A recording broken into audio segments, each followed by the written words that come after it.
Madame, Monsieur, bonsoir. Bienvenue au 20h30. Voici la une du journal ce soir. Une rentrée scolaire et des ajustements nécessaires liés à la pandémie du coronavirus. Le conseil de cabinet présidé par le Premier ministre hier a dévoilé quelques innovations attendues au rang desquelles le retour au système de mi-temps. Les bons points d'une coopération qui booste la production agricole. Le Fonds international de développement agricole va financer la production de riz et d'oignons à hauteur de quelques 33 milliards de francs CFA. FECAFOOT, Ligue de football professionnel du Cameroun, le bras de fer perdure. L'Assemblée générale de la Fédération camerounaise de football qui se tient à Yaoundé en ce moment même remet au goût du jour les tensions et les divergences entre les deux instances du football national. Voilà pour les titres, Madame, Monsieur. Merci de nous recevoir chez vous.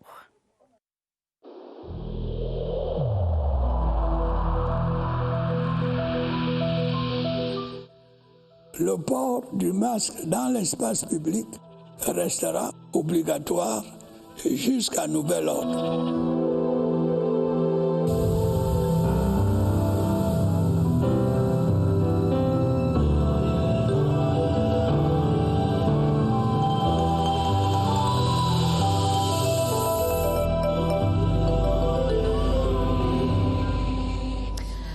Madame, Monsieur, une fois de plus, bonsoir. En ouverture de ce journal, ce communiqué que nous recevons à l'instant, communiqué du gouvernement. Le gouvernement de la République annonce à l'opinion publique nationale et internationale que le mouvement insurrectionnel lancé par le MRC le 22 septembre 2020, dans le but affirmé de renverser les institutions de la République, s'est soldé par un échec cuisant. Le gouvernement de la République voudrait saluer à cet égard la maturité et le sens des responsabilités dont a su faire preuve l'écrasante majorité de la classe politique et du peuple camerounais. En rejetant fermement cette aventure irresponsable, elle a en effet contribué de manière décisive à lui barrer la route.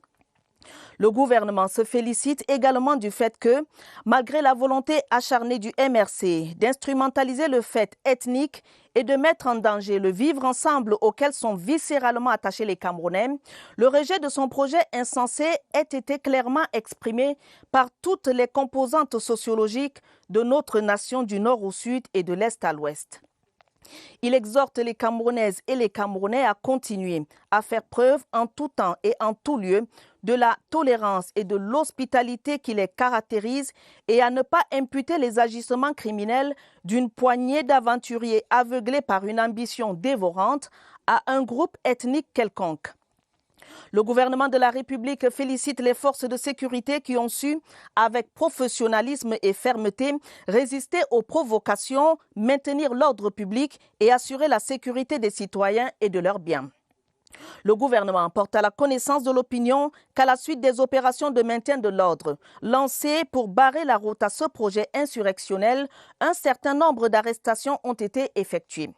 Certaines, parmi des personnes arrêtées et dont l'implication dans le projet insurrectionnel du MRC a été jugée dérisoire, ont été relâchées. D'autres le seront, le cas échéant, au fur et à mesure de l'évolution de l'enquête judiciaire en cours. Certains meneurs et organisateurs de cette aventure insurrectionnelle ont également été arrêtés et répondront de leurs actes devant la justice. D'autres sont activement recherchés par les services de sécurité aux mêmes fins.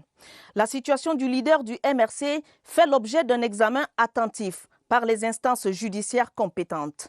Celle du parti politique MRC, qui s'illustre négativement depuis plusieurs années par des activités attentatoires à la paix si chère aux Camerounais, fait également l'objet d'un examen attentif par le ministère de l'Administration territoriale. Certaines velléités d'ingérence étrangère détectées depuis un certain temps font l'objet d'un suivi conséquent des services spécialisés. La collusion entre le MRC et les groupuscules violents ayant mis à sac les ambassades du Cameroun à l'étranger est désormais avérée. Elle sera prise en compte dans les procédures judiciaires en cours au Cameroun et dans les pays amis où se sont déroulés les faits incriminés. Le chef de l'État, son Excellence Paul Biya, n'a cessé de réaffirmer son attachement au dialogue et à la concertation dans la recherche de solutions aux problèmes auxquels notre pays est confronté. Il n'a de même cessé d'œuvrer en faveur de la mise en place d'une démocratie apaisée et d'un climat social propice à l'éclosion et au développement d'initiatives fécondes pour la construction nationale et le progrès de notre pays. Le gouvernement de la République souligne néanmoins qu'il poursuivra fermement, avec le soutien du peuple camerounais, épris de paix et jaloux de son indépendance, son action salutaire pour mettre en échec toutes les tentatives de déstabilisation intérieure et extérieure. Fait à Yaoundé ce 25 septembre 2020, le ministre de la Communication, porte-parole du gouvernement, René Emmanuel Sadi. Et pour un premier décryptage de ce communiqué, je vous annonce que nous recevrons dans ce studio, dans quelques instants, Ibrahim Chérif, le directeur central du pôle télévision à la CRTV. La suite du journal pour dire que lundi 5 octobre prochain, les élèves du primaire et du secondaire reprennent le chemin de l'école. Une rentrée scolaire qui s'annonce avec, entre autres ajustements, le retour au système de mi-temps dans certains établissements scolaires du fait de la pandémie du Covid-19. Ce sujet a été évoqué au Conseil de cabinet, présidé hier par le Premier ministre chef du gouvernement, Séverin Alégambélé. Au regard des projections de l'année académique, de l'année scolaire 2020-2021, il apparaît clairement que le gouvernement garde les lignes directrices relatives à la riposte contre le Covid-19 en milieu scolaire. Des mécanismes sont envisagés pour la maîtrise des effectifs dans les salles de classe. C'est ce qui explique le retour au système alternatif de dispensation des cours qu'on avait connu par le passé. Il va falloir procéder à un système de rotation. Ça veut dire qu'il faudrait globalement les classes en appliquant les nouvelles méthodes pédagogiques qui sont par exemple le regroupement avec des dispositions concentriques, etc., etc. À ce système alternatif, le gouvernement entend associer la formation en ligne. Il s'agit ici des solutions permettant l'apprentissage par les moyens électroniques. Nous n'aurons probablement plus de points de vente de nourriture à l'intérieur des établissements. Pour les élèves les plus jeunes qui sont accompagnés par leurs parents, nous devons renforcer le dispositif de contrôle. La digitalisation de l'enseignement, le système des mi-temps combiné au respect des gestes barrières sont un ensemble de mesures de nature à éviter que les enfants soient des porteurs actifs du coronavirus dans les écoles, lycées et collèges. La pandémie du coronavirus impose de nouvelles pratiques et de nouvelles approches. L'actualisation et l'harmonisation des activités de santé scolaire font l'objet d'une réflexion à Yaoundé. Le ministre de la Santé publique et le ministre des Enseignements secondaires co-présidaient ce vendredi l'ouverture d'un atelier sur ce sujet. Michel Renaud-Ouandja. Réduire les cas d'infection et de transmission au Covid-19 et autres maladies pendant l'année scolaire à venir reste un impératif. En cette veille de rentrée scolaire, les assises de Yaoundé, conjointement organisées par le ministère de la Santé publique et le ministère des Enseignements secondaires, permettent aux experts de déployer des stratégies de prévention adaptées au milieu scolaire.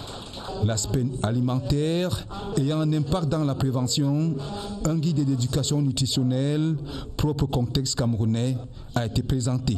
L'âge auquel on peut faire une prévention efficace, c'est l'âge où on a la plasticité du comportement, c'est l'enfance et l'adolescence. Donc faire de la prévention de ces maladies dans l'enfance et l'adolescence, c'est le gage du succès. La mise en œuvre de la stratégie, mise sur pied par les experts, reste un atout. Plus de 600 établissements scolaires ont fermé leurs portes du fait de l'insécurité dans la région de l'extrême nord. Des responsables en charge de l'éducation et des éléments de forces de défense étaient réunis à Mokolo, c'est dans le Mayo Tchanaga. Question de prendre des mesures adéquates pour sécuriser les campus scolaires. Aladji Mustafa de CRTV Extrême Nord. Les attaques de Boko Haram dans l'extrême nord ont occasionné la fermeture d'une soixantaine d'écoles primaires et maternelles dans les départements du Logo-Nechari, Mayo Sava et Mayo Tchanaga. Pour relancer le secteur de l'éducation dans ces zones d'insécurité, le Cameroun a endossé en 2018 la déclaration Safe School. Le Safe School est une déclaration qui vise à la protection des écoles, parce que les écoles ne sont pas victimes d'attaques, que les enfants reçoivent des enseignements dans un milieu sûr et protecteur. L'atelier de Mokolo qui intervient à la veille de la rentrée scolaire a permis aux responsables en charge de l'éducation et les éléments de force de défense de se familiariser avec les principes directeurs de la déclaration Safe School. Beaucoup d'élèves sont désœuvrés, ils ne vont pas à l'école. Je pense qu'avec ce plan, je crois que nous allons retrouver la sérénité. Un comité départemental du suivi de cette déclaration a été mis en place dans le département du Mayo-Tchanaga. Il y a quelques jours de la rentrée scolaire, les parents traînent encore le pas. C'est le cas en tout cas à Douala dans le littoral. Les librairies et autres points de vente sont pourtant bien approvisionnés en fournitures et manuels scolaires. Allons voir tout cela avec José Gaëtan Tchanga de CRTV Littoral. Quartier Bonabéry à Douala, cahiers, cartables et vêtements ont fait leur entrée dans les grands carrefours. Pourtant, les parents d'élèves ne se bousculent pas. Il n'y a pas l'affluence pour le moment parce que donc, quand vous voyez, il n'y a pas les clients qui viennent parce qu'à cause de la corona et la prolongation de rentrée scolaire. Dans cette boutique bien achalandée en fournitures scolaires, Liliane Tchefak négocie les prix des gourdes. Elle pense que la rentrée pourrait être repoussée en raison de la pandémie à coronavirus. La rentrée scolaire, c'est un peu inquiétant parce qu'on se demande comment va réellement se dérouler l'année scolaire et tout. Est-ce que ça va aller? Généralement, le premier trimestre qui a l'habitude de s'étaler sur 3 mois, cette fois-ci sera sur 2 mois. Est-ce que les enseignants vont pouvoir atteindre leurs objectifs avec les élèves? Dans le rayon à chaussures, par contre, c'est l'affluence. J'ai eu un peu d'argent et je me suis retrouvé sur le marché pour voir ce que je peux prendre pour les enfants. La plupart des parents rencontrés disent consacrer toute leur énergie au paiement des frais de scolarité de leur progéniture. Parlons maintenant du contentieux post-électoral des municipales du 9 février 2020 au Cameroun. Les derniers verdicts sont toujours attendus alors que les débats contradictoires continuent à la chambre administrative de la Cour suprême. Rendu au 3e jour des échanges entre les partis politiques, leurs mandataires et Elections Cameroun à la haute juridiction, statuant en section réunie, de nombreux appels ont été rejetés, des décisions de reprise de l'élection de certains maires rendues dans les premiers verdicts tombés hier. On fait le point avec Nicole Doudou. La chambre administrative de la Cour suprême du Cameroun statue en dernier ressort. Les partis politiques ayant interjeté appel et déjà concernés par les premiers verdicts tombés ce jeudi se plient aux décisions rendues.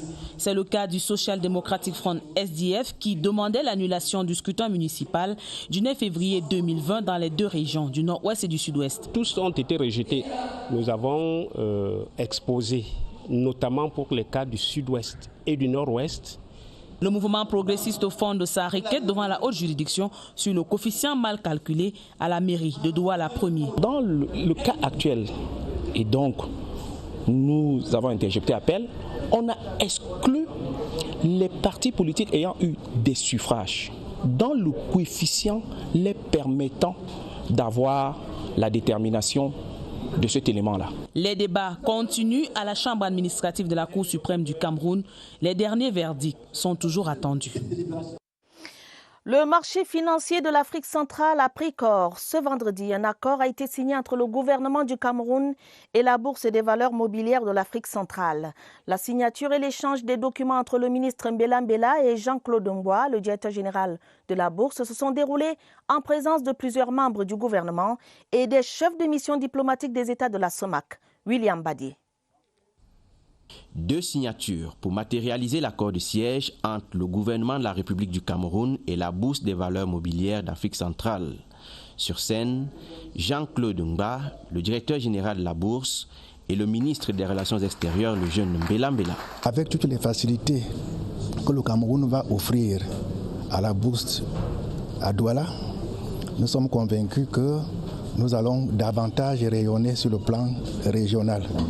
Structure financière internationale, la place financière de Douala est un atout et suscite d'ailleurs beaucoup d'intérêt auprès des opérateurs économiques. En marge de cette cérémonie, le ministre Mbela Mbela a reçu en audience Vernel Trimfritz Patrick, la chargée d'affaires à l'ambassade des États-Unis au Cameroun, avec qui les échanges ont porté sur la coopération entre le Cameroun et les États-Unis au plan sécuritaire et sanitaire.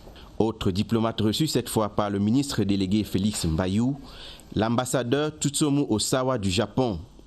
L'entretien d'une heure entre les deux hommes était axé sur la nouvelle dynamique de la coopération Cameroun-Japon avec l'arrivée du tout nouveau Premier ministre Oyishiji Suga, élu le 16 septembre dernier.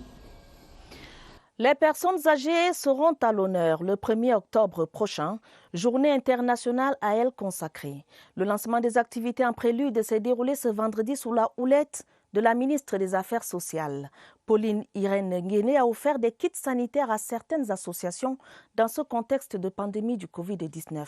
Barbara Padjama. Unité d'anciens venus de tous bords pour représenter l'ensemble. Un rassemblement pour préparer leur journée, un 1er octobre, qui leur donne la parole pour officialiser leurs besoins en tant qu'humains. Ils doivent se sentir aimés parce que donner à manger, non, nourrir les gens, c'est pas assez. Les gens ont besoin d'affection, non, se rencontrer, mais que se sentent qu'ils existent. Non? Ils reçoivent ici en cadeau une chaleur du gouvernement qui soutient leur combat contre la pandémie. Elles sont menacées par le Covid-19 en raison de leurs besoins en matière de soins ou du fait qu'elles vivent dans des environnements à haut risque tels que les institutions. C'est la raison pour laquelle nous avons pris une série de mesures visant une protection optimale du personnel, des pensionnaires des institutions spécialisées et des œuvres sociales privées, à l'instar de la suspension des visites des personnes extérieures au sein des institutions, sauf cas de force majeure. Les activités en prélude à la journée des personnes âgées prévoient des campagnes de sensibilisation et de dépistage du Covid-19 à Itoameki, chez les Sœurs de la Charité et à l'Esplanade du ministère des Affaires sociales. Le rideau est tombé ce vendredi sur la 9e édition du Salon de l'action gouvernementale, SAGO. À l'heure du bilan, l'on parle de 52 000 visiteurs et de 150 stands occupés par les administrations publiques et les entreprises privées. Le but, le tout enrichi de 8 conférences sur diverses thématiques. Pour les participants, le rendez-vous aura apporté des fruits. Cyril Kingembepe. 5 secteurs vont désormais marquer l'organisation du SAGO. C'est l'annonce forte de cette journée de clôture. Principale joie des organisateurs, la couverture médiatique assurée par la CRTV. Cette édition du Salon de l'action gouvernementale est un véritable tremplin pour nous au ministère de l'Emploi et de la Formation professionnelle, surtout dans le but de rendre davantage nos actions visibles. Les conférences ont été l'autre point fort avec une thématique de clôture, la satisfaction des usagers des services publics. On a eu beaucoup de visiteurs qui sont satisfaits déjà de la décoration du stand, qui sont satisfaits de notre présence au SAGO. Chaque année, il y a une certaine amélioration en termes d'organisation. Au départ, l'on avait l'impression qu'on n'aura pas assez du monde. Au soir du SAGO 2020, l'on note la présence de l'entreprise Pamol, partie de la zone en crise du Sud-Ouest, pour ce salon à Yaoundé. La CRTV était au cœur du Salon de l'action gouvernementale, au rendez-vous du devoir et du donner à voir. La chaîne leader a déployé sur le site des hommes et du matériel de qualité pour une retransmission de qualité. Ceci sous la supervision du directeur général Charles Ndongo. Au SAGO, comme à la maison de la radio et de la télé, voici le reportage de Aboubakar Apo. Près de 25 millions d'habitants. Difficile de les contenir tous dans ce salon-là, celui de l'action gouvernementale.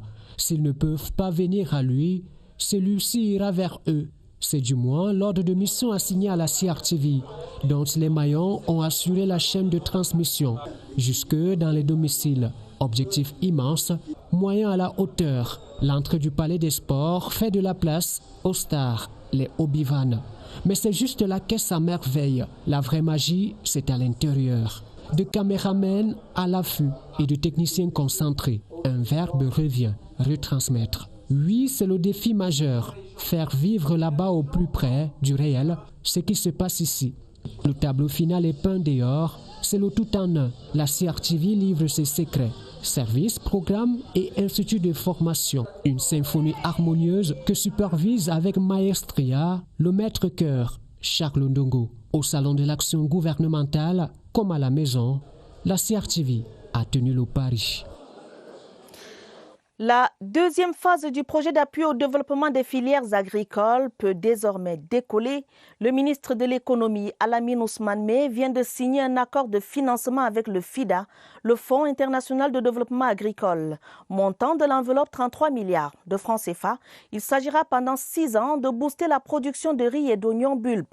Les retombées économiques de ce projet sous la plume de Alvin Gizelzi. L'engagement renouvelé du Fonds international de développement agricole, une nouvelle phase qui vise à consolider l'intérêt stratégique des filières riz et oignons. Le riz est une spéculation pour laquelle les actions du gouvernement doivent contribuer à réduire, voire supprimer les importations parce que la capacité de production locale est existante et mérite d'être développée et exploitée. Près de 217 000 ménages sont ciblés dans 4 régions et 15 départements. Son plan d'action, qui va s'étaler sur 6 ans, est connu. Il s'agit déjà de renforcer ce qui a été fait sur le plan de la production du riz et de l'oignon, en intensifiant davantage la production et en mettant à l'échelle. Donc il y a des premières zones qui ont été couvertes par le projet et des nouvelles zones qui vont être couvertes également. Donc il y a beaucoup plus de bénéficiaires et en matière de production, nous aurons une plus-value en termes de quantité et de qualité. Ce projet permettra en outre d'aménager de nouveaux sites rizicoles et de désenclaver les bassins de production. L'accord est encadré de plusieurs acteurs. La ministre des Postes et Télécommunications appelle à une utilisation responsable des TIC chez les jeunes. Minette Libom Liliken a présidé en Balmayo la clôture de la 4e édition du camp de vacances TIC 2020. Pendant 4 jours, un peu plus de 1000 jeunes venus des 6 arrondissements du département d'Union et Sceaux ont pris part à ce rendez-vous. François Bakary de CRTV Centre.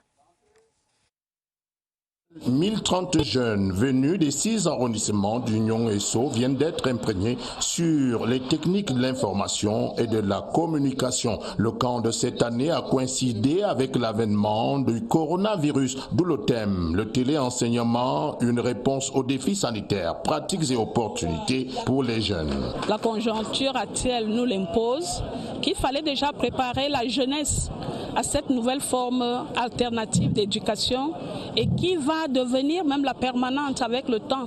La cérémonie de clôture a été marquée par une ambiance surchauffée, entretenue par des jeunes campistes en liesse, pour témoigner du climat bon enfant qui aura prévalu pendant l'apprentissage. Le maire de Mbalmayo, Dieudonné Zamba, a joint sa voix à celle du ministre Minette Libom Liliken pour inviter les jeunes à une utilisation responsable des TIC. Rendez-vous a été pris pour l'année prochaine. Retour donc sur cette actualité en relation avec ce communiqué du gouvernement que je m'en vais remettre à votre connaissance. Communiqué du gouvernement. Le gouvernement de la République annonce à l'opinion publique nationale et internationale que le mouvement insurrectionnel lancé par le MRC le 22 septembre 2020 dans le but affirmé de renverser les institutions de la République s'est soldé par un échec cuisant. Le gouvernement de la République voudrait saluer à cet égard la maturité et le sens de responsabilité dont a su faire preuve l'écrasante majorité de la classe politique et du peuple camerounais. En rejetant fermement cette aventure irresponsable, elle a en effet contribué de manière décisive à lui barrer la route. Le gouvernement se félicite également du fait que, malgré la volonté acharnée du MRC d'instrumentaliser le fait ethnique et de mettre en danger le vivre ensemble auquel sont viscéralement attachés les Camerounais, le rejet de son projet insensé ait été clairement exprimé par toutes les composantes sociologiques de notre nation du nord au sud et de l'est à l'ouest. Il exhorte les Camerounais et les Camerounaises à continuer à faire preuve en tout temps et en tout lieu de la tolérance et de l'hospitalité qui les caractérise et à ne pas imputer les agissements criminels d'une poignée d'aventuriers aveuglés par une ambition dévorante à un groupe ethnique quelconque. Le gouvernement de la République félicite les forces de sécurité qui ont su, avec professionnalisme et fermeté, résister aux provocations, maintenir l'ordre public et assurer la sécurité des citoyens et de leurs biens. Le gouvernement porte à la connaissance de l'opinion qu'à la suite des opérations de maintien de l'ordre lancées pour barrer la route à ce projet, un certain nombre d'arrestations ont été effectuées. Certaines des personnes arrêtées, dont l'implication dans le projet insurrectionnel du MRC a été jugée dérisoire, ont été relâchées. D'autres le seront le cas échéant au fur et à mesure de l'évolution de l'enquête judiciaire en cours. Certains meneurs et organisateurs de cette aventure insurrectionnelle ont également été arrêtés et répondront de leurs actes devant la justice.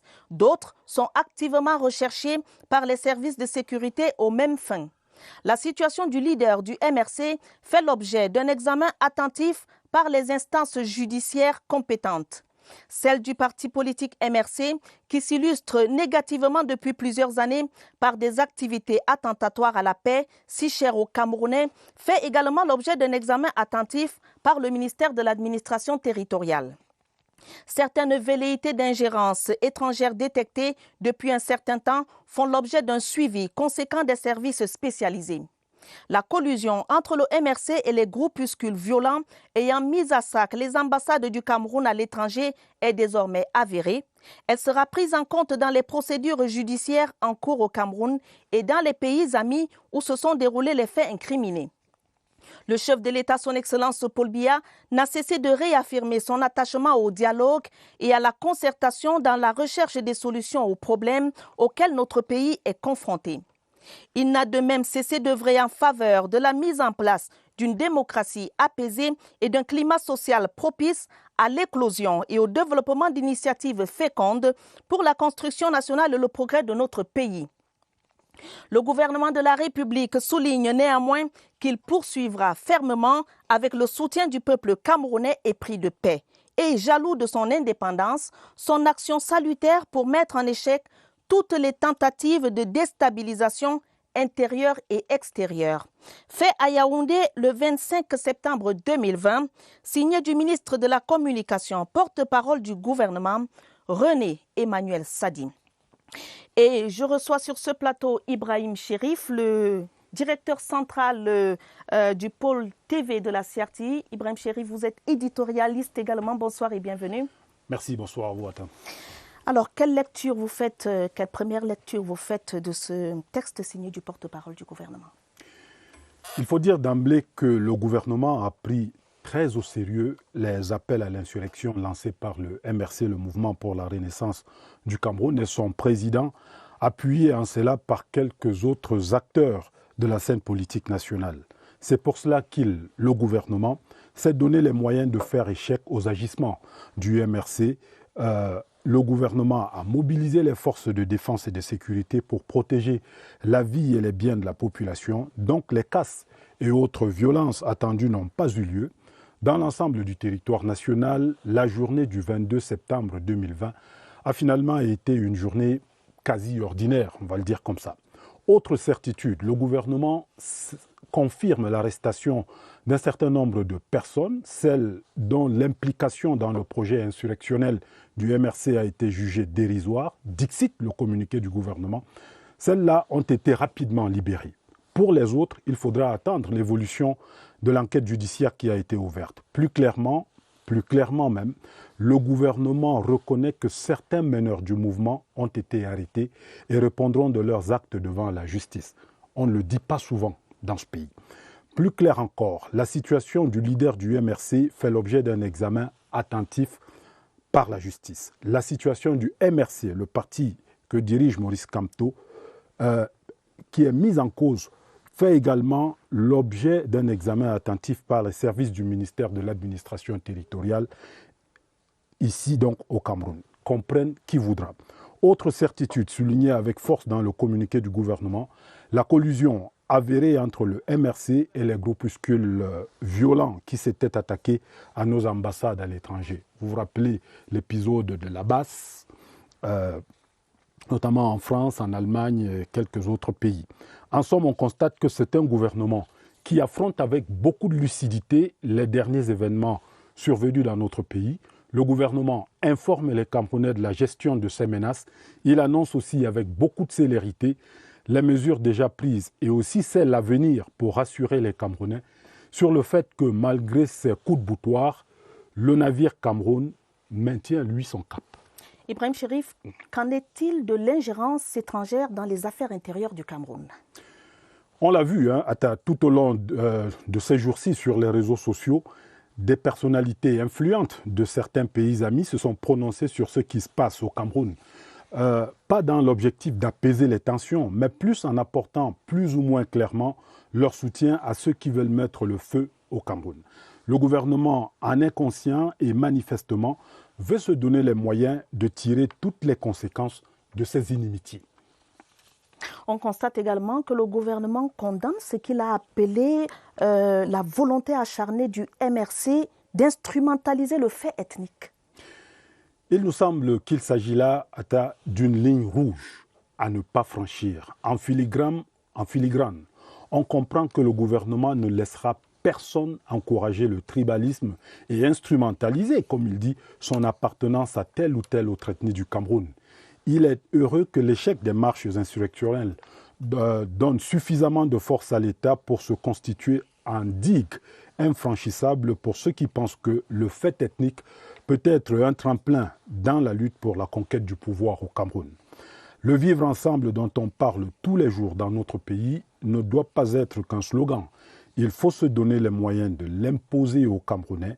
C'est la fameuse unité nationale à laquelle nous ont toujours appelés et le premier et le deuxième président de la République du Cameroun, Amadou Ahidjo, Paul Biya. Merci Ibrahim Chérif, éditorialiste, directeur central du pôle TV à la CRTV. Merci pour tous ces éclairages. Merci, je vous en prie. La suite du journal pour parler de paix justement. Les musulmans du Mfundi sont mendiants de la paix et de la stabilité au Cameroun. Ils l'ont redit au cours de la grande prière ce vendredi. C'était à la grande mosquée centrale de la Briqueterie. Des intentions élevées pendant le sermon de l'imam Harouna Mohamed Aboubakar pour le Cameroun et les dirigeants qui incarnent les institutions. Étienne Pascal Azégué. La grande prière de ce vendredi est particulière à la mosquée centrale de la Briqueterie. Les fidèles de la communauté musulmane du Mfundi rendent gloire à Allah pour sa main protectrice qu'il ne cesse d'étendre sur le Cameroun. On a une obligation communautaire de soutenir l'action gouvernementale. Les actions politiques se passent dans les élections et non dans la rue. Donc nous demandons à toute la communauté musulmane du Cameroun d'être soutenue et sereine dans la paix. Le thème du sermon prononcé par l'imam Harouna Mohamed Aboubakar épouse bien les intentions pieuses des fidèles qui font résonner les sirènes de la paix. Sans la paix, nous ne pouvions jamais vaquer à nos occupations, à nos prières. Et quand Allah nous fait grâce de ce genre de dons, nous devrons beaucoup le remercier. Ils sont donc tous mendiants de la paix, comme gage de prospérité, de vivre ensemble et de sécurité dans le monde, et plus particulièrement au Cameroun.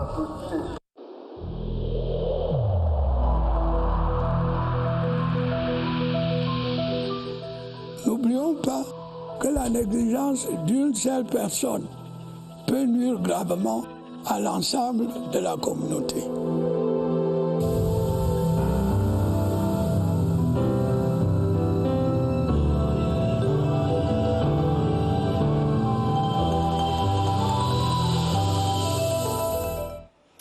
La riposte anti-Covid-19 au Cameroun pour dire que la surveillance épidémiologique se poursuit, c'est à l'effet d'éviter une nouvelle flambée au lendemain de la petite accalmie actuelle.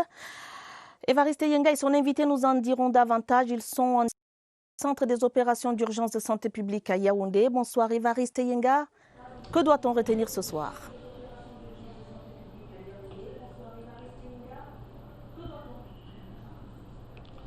Bonsoir à Tabadine, Omar. C'est une situation de veille permanente que font en ce moment les autorités sanitaires du Cameroun Une situation de veille sanitaire pour soupçonner, pour percevoir et parer éventuellement une deuxième flambée de l'épidémie. Et cette surveillance épidémiologique tient compte aussi des variations climatiques de la météo. Question ce soir, est-ce que les écarts de température peuvent avoir un impact sur l'évolution de la maladie? Question adressée à notre expert de ce soir, c'est Estelle Peggy Fengan.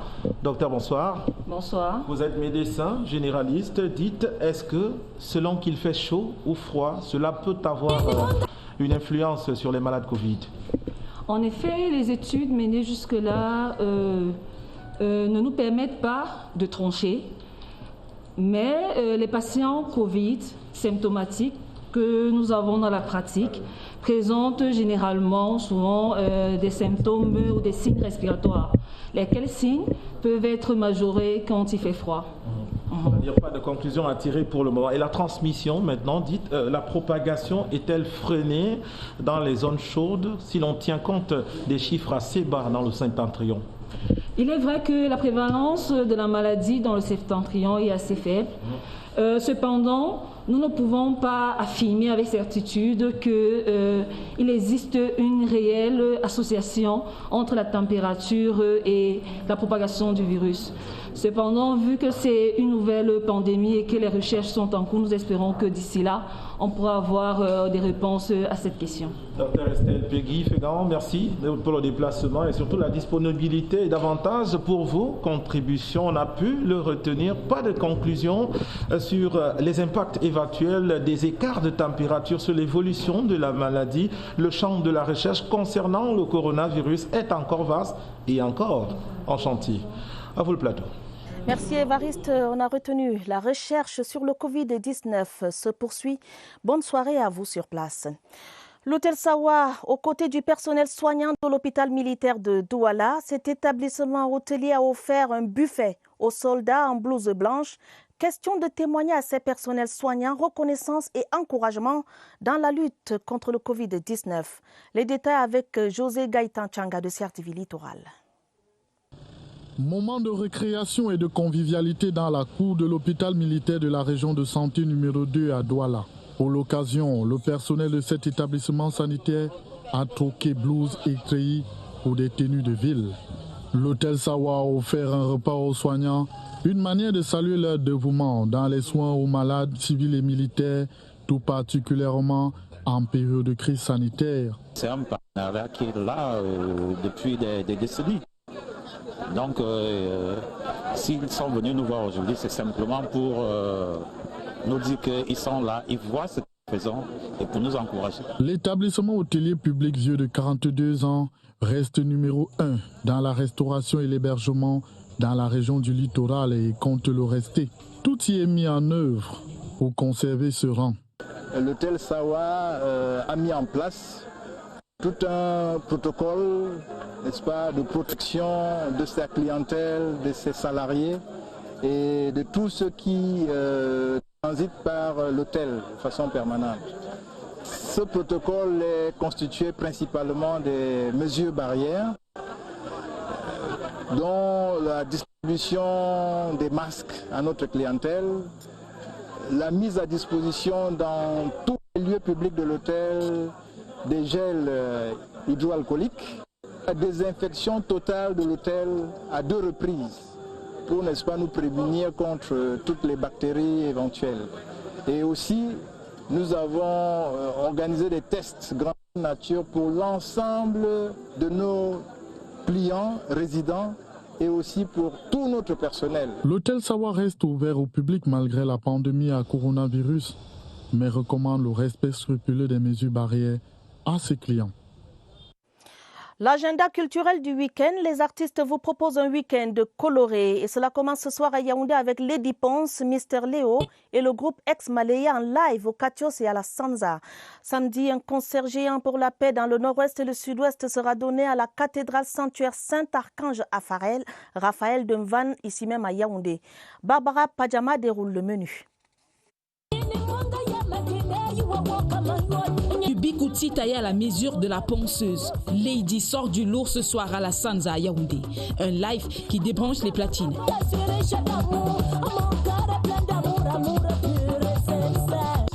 Fête de l'espace à Mr. Leo qui a des fans partout. Ils l'attendent ce soir au Katios de Yaoundé. Partout, j'ai beaucoup de fans partout. Debout sur votre 31, Ex-Malaya et Fish vous ouvrent les portes de Las Vegas à partir de 21h pour un winter party.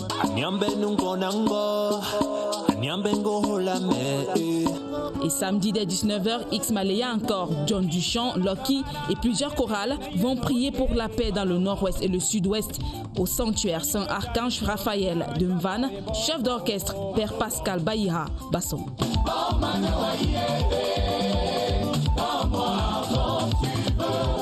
Tout le monde en salle à Bamenda pour l'avant-première de Full Moon de Leslie Schiffer.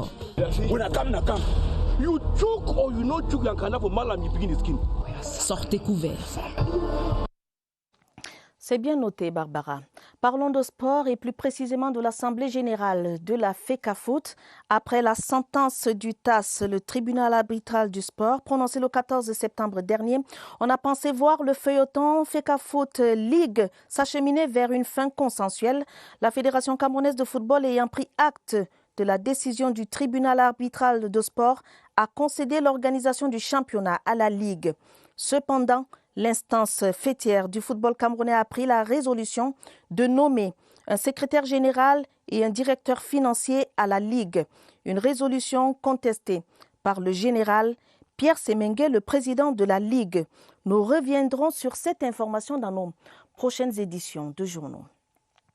La capacité organisationnelle des grands événements du ministère des Sports vient d'être boostée. Le président de la République a doté ce département ministériel de matériel d'animation de dernière génération, une console lumière, une régie audio, un mélangeur vidéo, des enceintes et une barrière numérique. La présentation officielle de ce matériel a eu lieu ce vendredi à Yaoundé. Évariste Yenga. Ceci n'est qu'un aperçu, une infime partie des 80 tonnes de matériel destiné à l'animation des événements d'envergure. Un podium de 400 mètres carrés, des équipements de sonorisation, régie son et enceinte, une régie vidéo de 20 entrées 4K, c'est-à-dire ultra haute définition, 100 mètres carrés d'écran de contrôle LED, des bannières et une régie lumière incorporée des effets spéciaux les plus récents. 80 tonnes de matériel suffisamment de nouvelle génération. Beaucoup de ce matériel n'existe pas déjà en Afrique au sud du Sahara. La dotation du président de la République au ministre des Sports est une fabrication d'usines sur mesure. Plusieurs pays en sont concessionnaires, les États-Unis, les Pays-Bas, le Canada et l'Allemagne. Quand on nous a saisis pour le projet, on nous a dit que le Cameroun voulait faire 2 événements back-to-back, avec la CAN et le CHAN et la CAN. Alors, dans des stades de 40, 55 et 60 000 places celui d'Olimbé, il fallait donc concevoir de Olimbé qui pouvait contenir un peu ça. On a derrière les référentiels. Aux États-Unis, c'est le Hall of Game, c'est les Jeux Olympiques, et c'est sur la base là que nous sommes partis pour sélectionner. Premier déploiement, le CHAN 2020, et plus tard, la CAN 2022, a indiqué le ministre des... Mais le matériel entre-temps sera mis à disposition pour d'autres événements extrasportifs. Il y a du nouveau pour les fan zones, les plateaux artistiques et culturels, cérémonies d'ouverture et de clôture. L'événement s'annonce coloré. C'est la fin de ce journal, préparé avec la collaboration de Étienne Pascal Azégué et Mirabel Tala. Prochain rendez-vous avec l'information, ce sera à minuit. Vous serez avec Gideon Tazo et Joseph Gotamandeng. Madame, Monsieur, votre fidélité nous honore. Prenez soin de vous, prenez soin de vos familles. Bonne soirée à tous.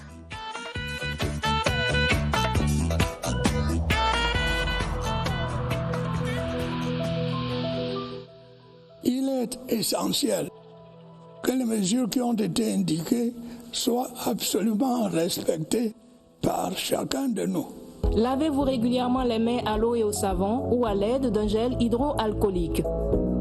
Restez à au moins 1 mètre de distance des autres personnes, surtout si elles toussent, éternuent ou ont de la fièvre. Si vous avez de la fièvre, de la toux ou des difficultés à respirer, consultez un médecin.